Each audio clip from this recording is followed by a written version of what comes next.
So thank you, Ben, for being with us and for presenting this. As we said in the other session, this is the first online academic session that we're doing, and things have been going quite well, I think. So we would do this again. So Ben is here with us to present his work uh, on foreign funding of think tanks in the United States. He's the director of the Foreign Influence Transparency Initiative at the Center for International Policy. And so we wanted him to present the work on funding for think tanks in the United States. And I think it ties really well with the session we had just finished on epistemic justice. So how this issue of funding affects the representation and the voices that are heard, I think are really interesting. And it also ties really well with the session that we'll have to start the conference. So after the academic session is so this, I think this would be a really interesting session to see and to discuss. Sorry, I'm jumping ahead, Ben. To discuss. While I was reading your paper, I thought, okay, this is the case of the United States, but how does this play along with other countries and also of America's funder in other countries? But I'm going to let you speak and introduce yourself again, as in the other session. As in the other session, it's going to be me and Ben first, just while the presentation is going on. But then when we have the Q&A, I'm going to let people in so they can be seen and be heard. But anybody can ask questions on chat session. So we have around 15 minutes for your presentation, Ben, and then we have 15 minutes for Q&A. Thank you. Now over to you. If you want to share your screen, click on, I think you've got it now. I think so. Hi, everyone, first of all. Let me pull this up.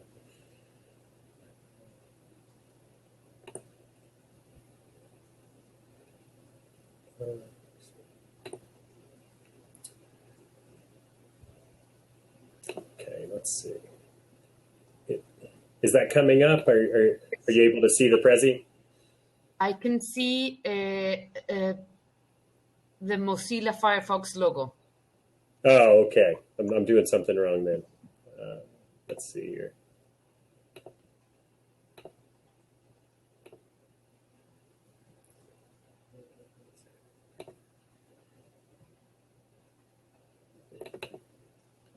Okay, let's see.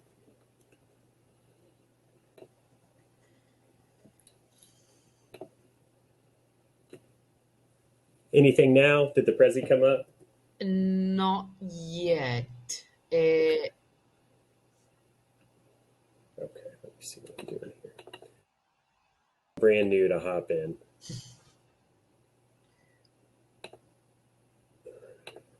Start it.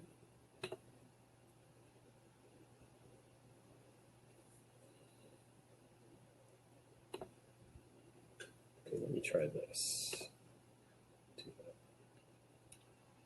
I'm sharing my whole screen. Let's see if this works. Yes, we can see it now. Perfect. Ironically enough, I had to be more transparent. So this will all come full circle. Well, thank you very much, Andrea, for having me, first of all. And I'll try to go through the presentation as quickly as I can so we can have more conversation. I'm very curious about these issues in other countries, too. And to sort of give everyone an indication of where we were coming at this from, my organization, the Foreign Influence Transparency Initiative, we focus very heavily on the Foreign Agents Registration Act in FARA. And that's the US-based law that governs foreign agents and lobbying, public relations on behalf of foreign governments and other foreign actors in the US. And we know a lot of these folks. They've made headlines like Paul Manafort, RT having to register under FARA. And so a lot of this is, we consider it to be sort of above the iceberg, out in the open levels of transparency, or at least after the fact in Manafort's case, kind of out in the open influence. And so what we do with that information, we put together country reports. We'll dive into a specific country, in this case, Saudi Arabia. We'll analyze all of their FARA filings for a given year, and then we produce reports on that. We tell them what those countries' foreign agents were up to in the U.S. What we started noticing pretty quickly was that a lot of the work that foreign agents were doing was related to think tanks. They were working to get speakers to speak at think tanks. They were interacting with think tank scholars. They were sending press releases to folks at think tanks. So there was a very dedicated effort to try and influence folks at think tanks. And so we started looking at the broader issue and said, what we're looking at with FARA, that's really just the tip of the iceberg. Underneath this, at least one of the big avenues for influence are foreign influence at think tanks.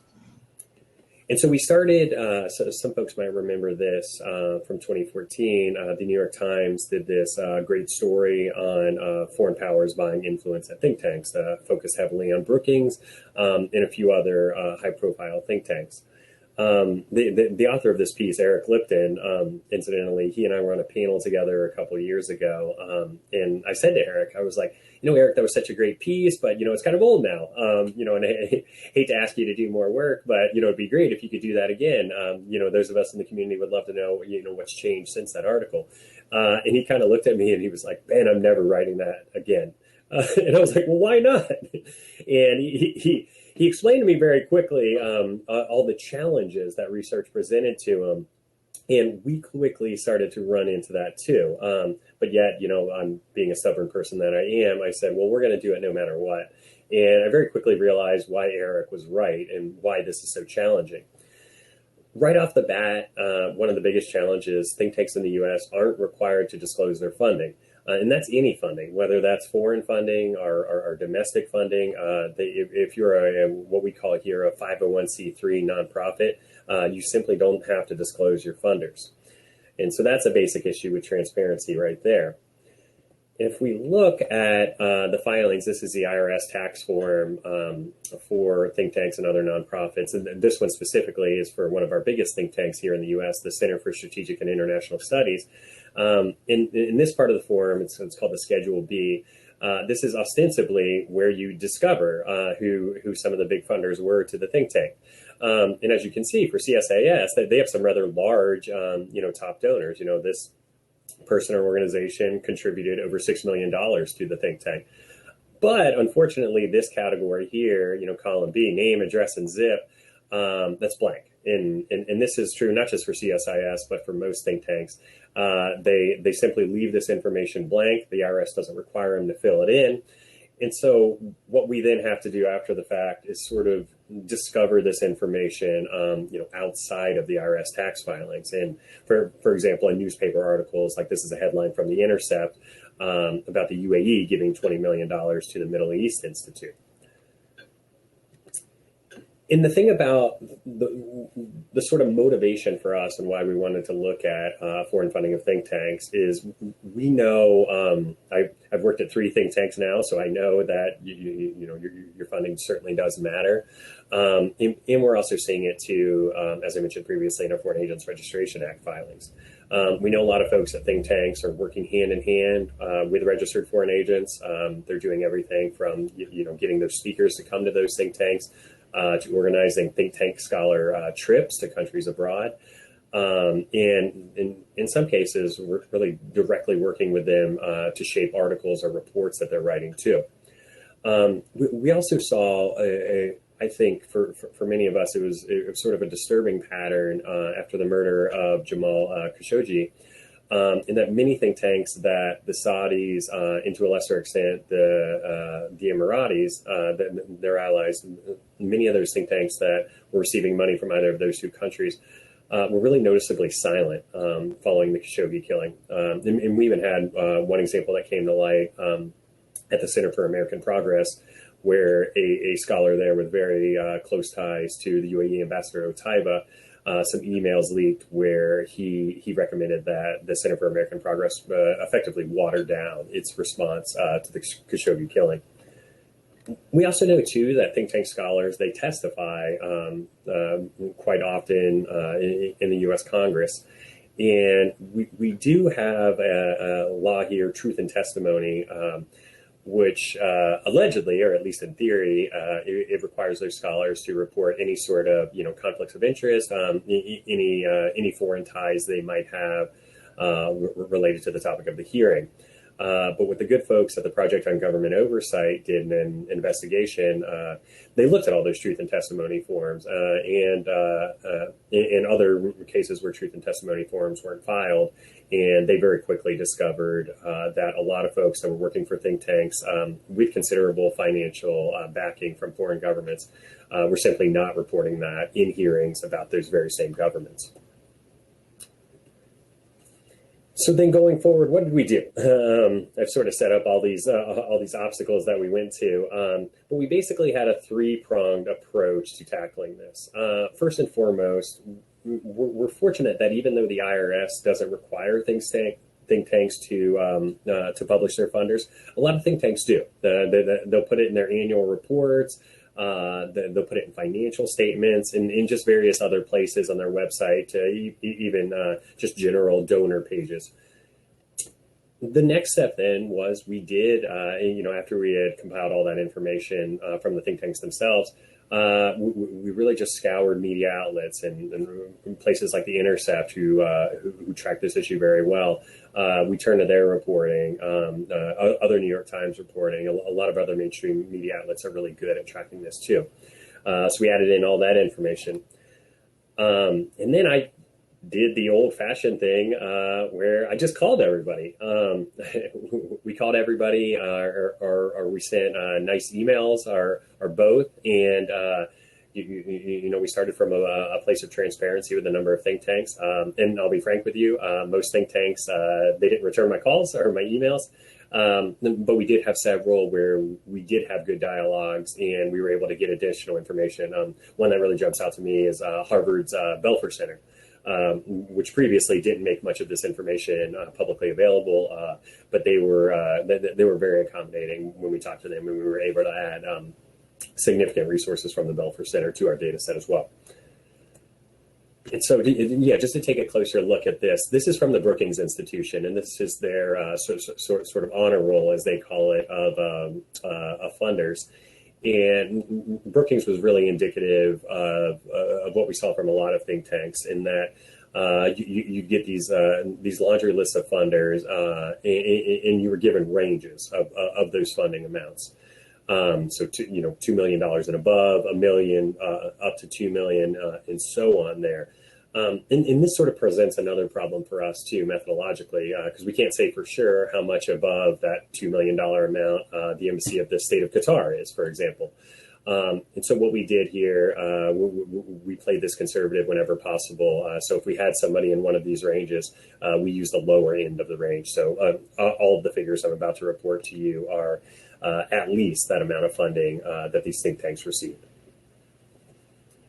So now let's get to the money. Foreign money at think tanks. We tracked everything. We went back to that New York Times story, 2014. That was the latest year where they had data.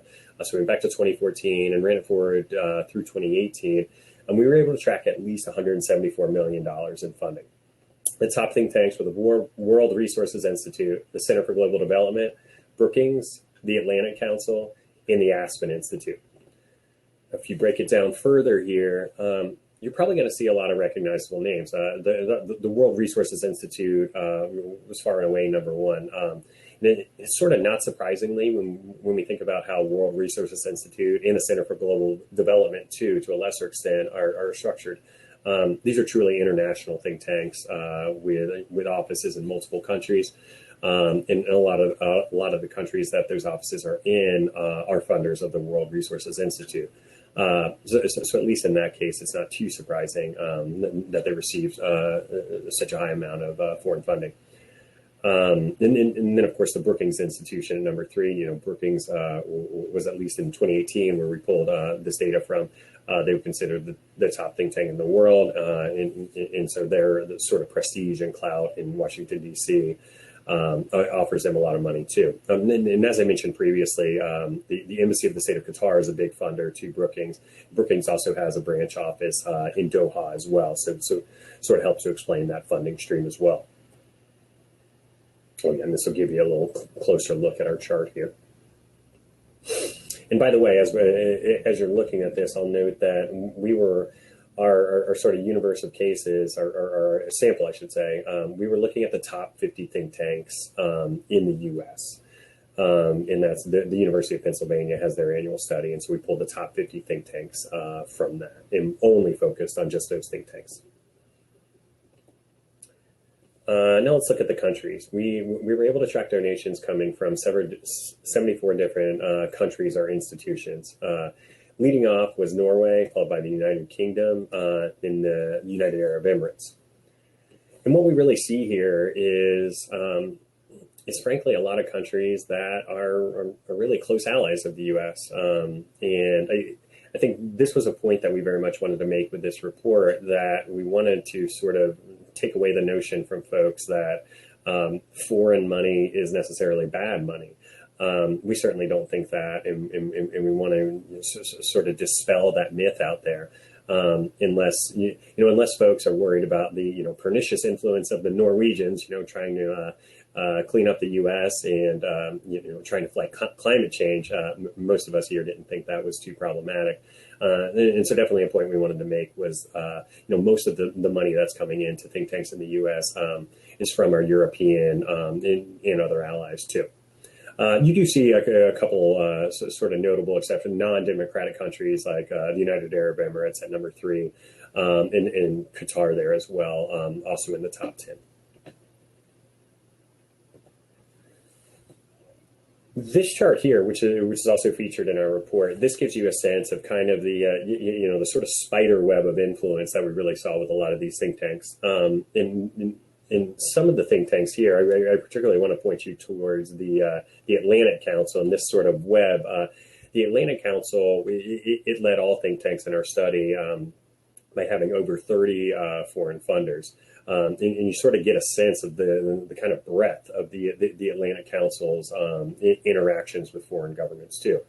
And this sort of begs another question that we think is important as well, is trying to get a sense on what percentage of a government's or what percentage of a think tank's funding comes from foreign powers, and also particularly is it just one foreign power or is it many? And so in the Atlantic Council in this case, I think it would be hard to exert a considerable influence over the Atlantic Council for any one of these countries, given that there are so many countries donating to them.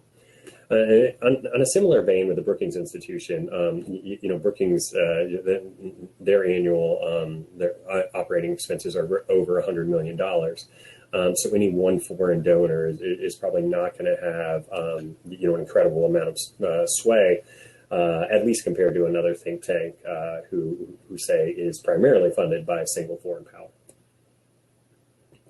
Another really important issue for us in the report and for this conversation, I think, too, is understanding the levels of transparency that we saw throughout this process. And really, it was kind of the good, the bad, and the ugly. You see in red there, we had many think tanks who just flat out didn't disclose their foreign funders and would not respond to repeated requests for that information. So we put them in red. But we did have some other folks on the other end of the spectrum too, who we really wanted to highlight in the report, and that's the Center for Global Development and the Chicago Council on Global Affairs. They sort of got our big gold star in that they were completely transparent about their funding, and not only were they transparent about who was funding them, they would provide the exact dollar amounts of that funding. The Chicago Council, in fact, was so thorough. They had contributions coming from foreign governments. I remember one from the Canadian Embassy for $100. They reported it in an annual report. And these are two of the biggest, most prestigious think tanks that we have here in the U.S. And so, our argument here was if they were able to do it, if they're able to provide that level of transparency, we think this is a level that folks should strive to get to as well. Which brings us to our point, and our ultimate goal with this is to try and flip the iceberg, to try and that's really opaque, not transparent, and we want to flip it on its head. So this us and our sort of ask of folks that are considering this research is a simple solution to require think tanks to disclose their foreign funders. The IRS can simply, by making their Schedule Bs, making that information in column B publicly available. So you don't even need a congressional action for this. So we think it's a pretty simple solution too. Also, Congress could help to strengthen the truth in testimony, those disclosures that I mentioned. Those are basically just woefully lax enforcement on those. So we think those should be tightened up too. So that way, when members of the U.S. Congress are receiving testimony from someone at a think tank, they at the very least know of any potential conflicts of interest with that person. And with that, I am. We'll flip the iceberg upside down again, and that is all I have for you, and I'm very much looking forward to the Q&A. I'll stop sharing my screen.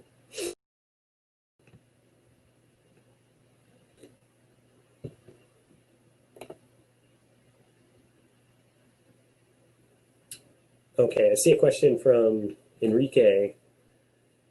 I don't know if other folks can see the chat, so I'll just read it really quick. Enrique, it's a great question. He asked, how much influence do funders really have? Did you look at the terms of the contracts between the funder and the think tank? He's got, okay, so he's got three questions here. I'm going to tackle, I'll tackle them in order. Yeah, that's a great question. And I think that's really the hardest part for us was really to kind of find those smoking guns, where we could say that, okay, a think tank got X amount of funding, and because of that funding, they did exactly X, Y, Z. That's rare, frankly. And we did track a few instances of that, which we mentioned in the report. One of them, for example, was the Center for a New American Security published a report on the U.S. exporting military drones to different countries, and that report was funded by a $250,000 grant from the United Arab Emirates. But again, it's rare to find that because, to your other part of the question here, the contracts are not made publicly available. The only reason that CNAS story came out is because the UAE ambassador's emails were leaked. And within those leaked emails, there's this exchange in the head of CNAS, sort of documenting what happened here. I've yet to see a think tank that will release its grant proposals. So that's very uncommon. And I'll go to your question too. What are the various ways in which funders can have influence over think tanks, agendas, arguments, etc., other than money, obviously? Yeah, I think that's another good question too. And one thing I've experienced personally at a think tank, a previous think tank that I worked for, certainly not, CIP is great.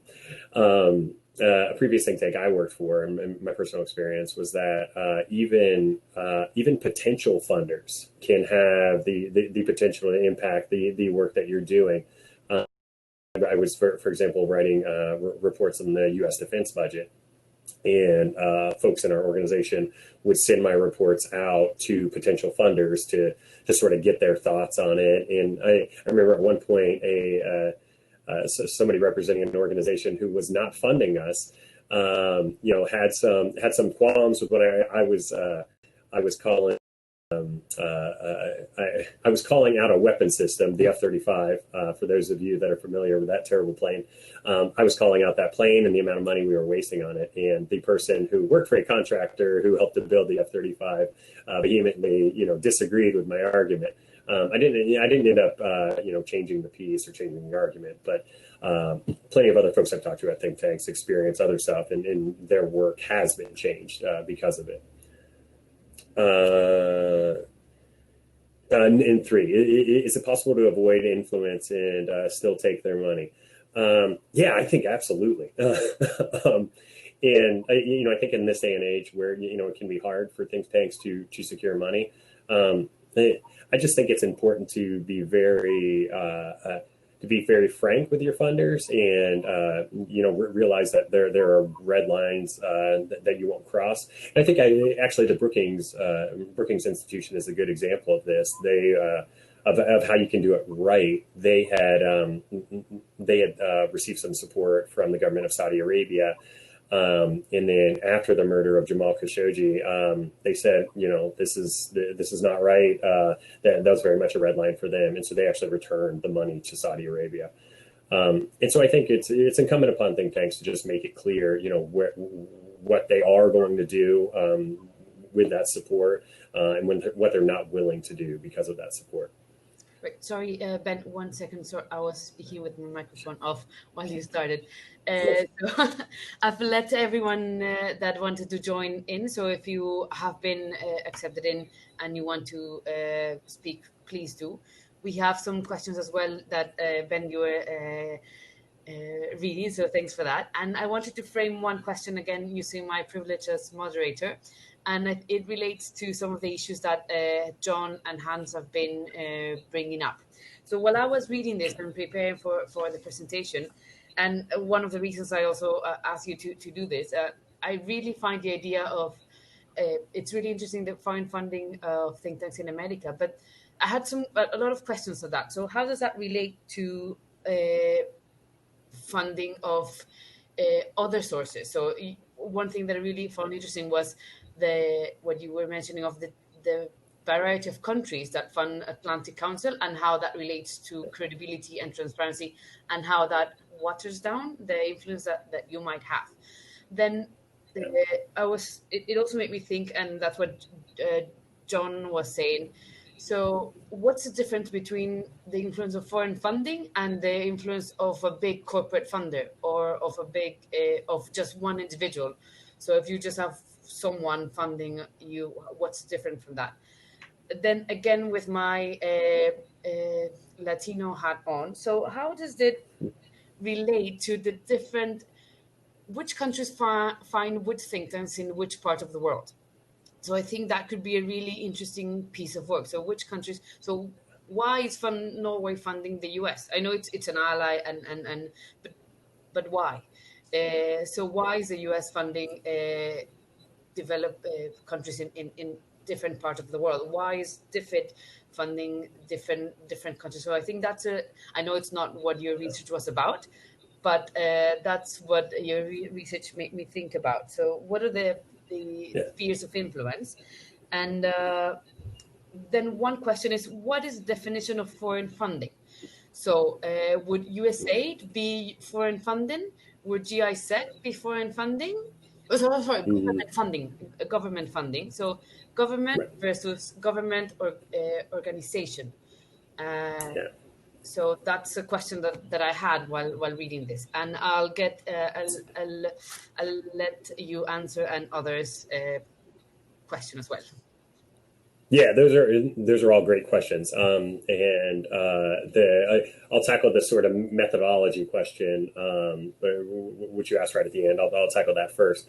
Yeah, that was hard. There's no two ways about it. But our methodology on that was we wanted this to be focused as much as possible on foreign governments, foreign political parties, and in those closely associated with them.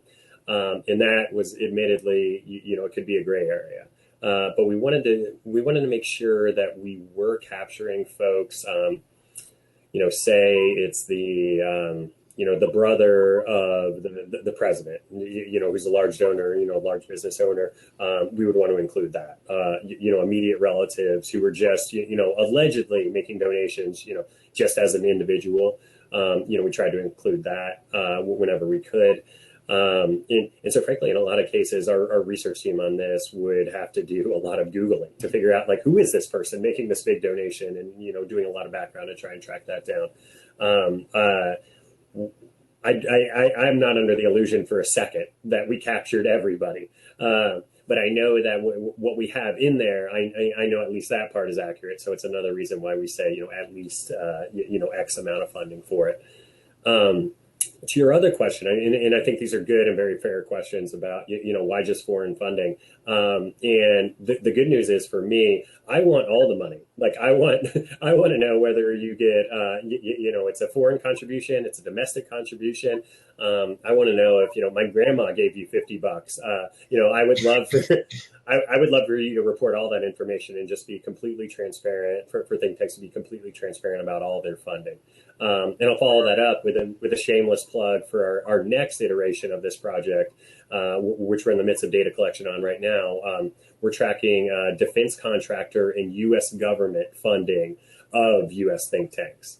And I can tell you the data collection phase is not complete, but the amount of money that we've already tracked, it dwarfs foreign funding. So there's a huge U.S. government influence on think tanks here that we know of.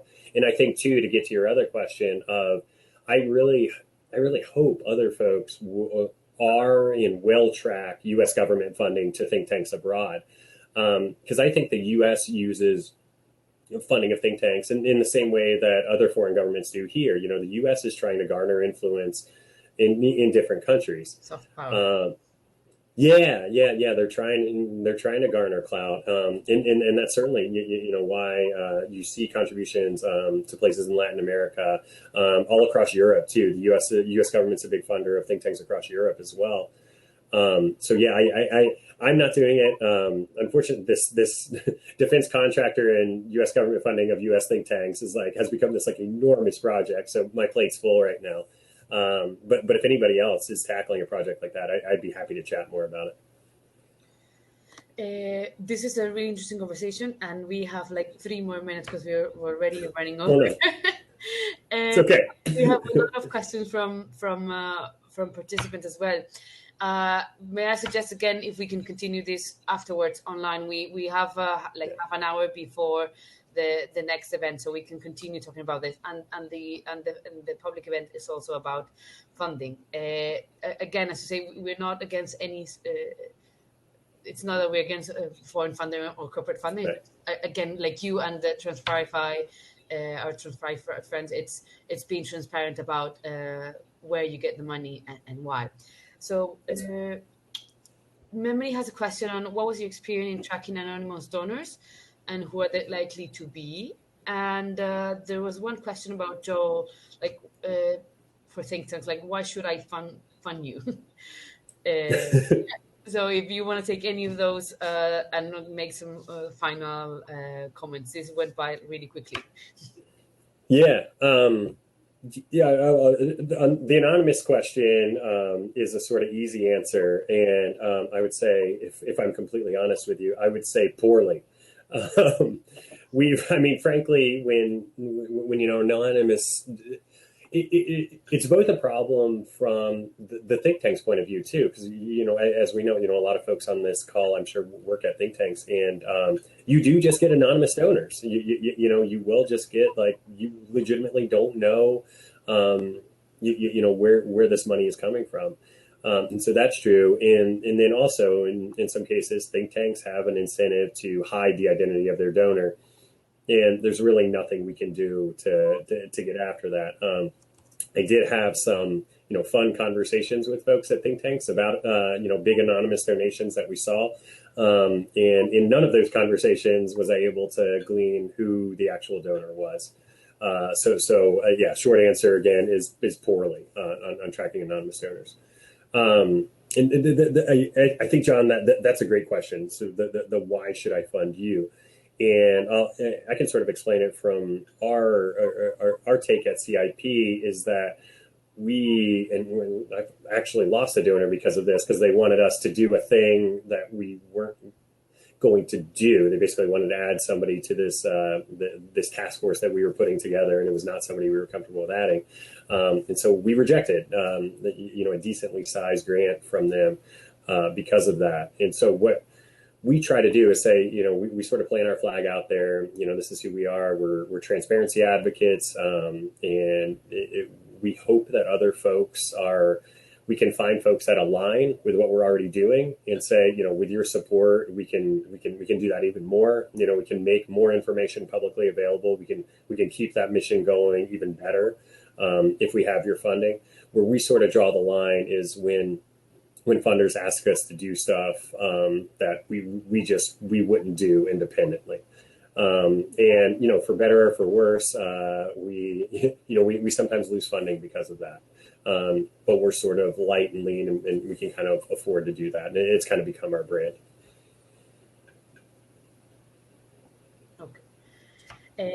Thank you very much, Ben. This was really interesting. I think that a lot of people have many more questions, and maybe we can just take this online and a bit on to the next session. Again, thank you for being here. And for everybody else, we'll reconvene in 30 seconds as soon as you log out of this session and relog to the final one. We'll keep the next one short, as I've taken a lot of time already.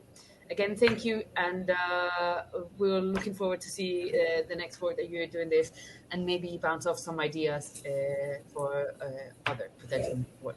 Thank you. Please, thank you.